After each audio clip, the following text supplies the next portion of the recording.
Act 4, Resolution. This is a tale of Sargent, Foster, and Suzanne. He saw himself as lonely and bland. In the drugstore that day she made him mad, 'cause she embodied everything that he never had. Suddenly she burst into tears. "What's the matter with you?" she said, falling on her bed. And again Foster felt his face burning red.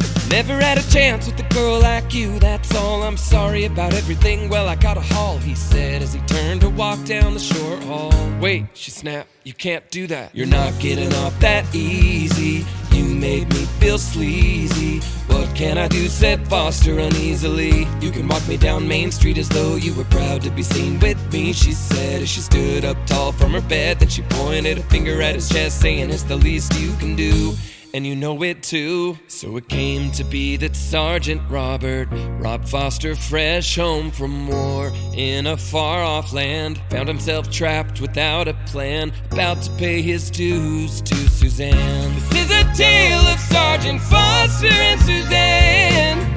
He saw himself as lonely and bland, yeah.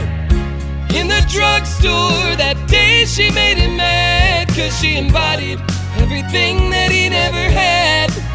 She had ordered him out while she changed her clothes and touched up her pretty face. As she stepped back from the mirror, she said to herself, "Welcome back to the human race." Then she made a quick call to Mover and Son and asked them to bring back her chest.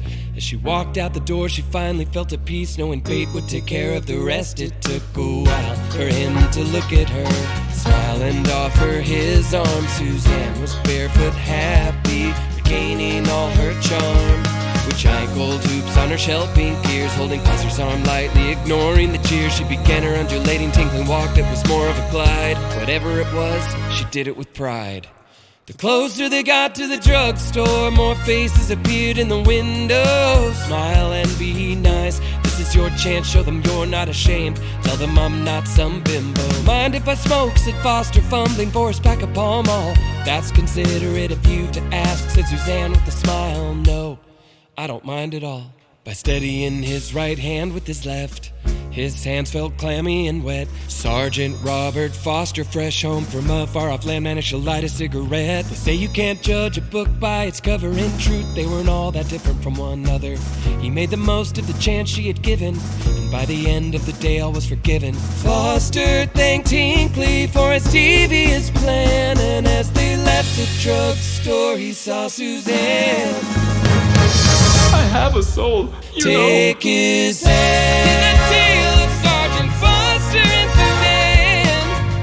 Saw himself as lonely and bland, yeah. In the drugstore that day she made him mad, 'cause she embodied everything that he never had.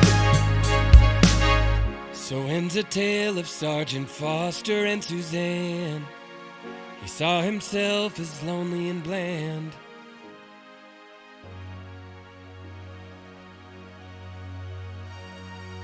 The end.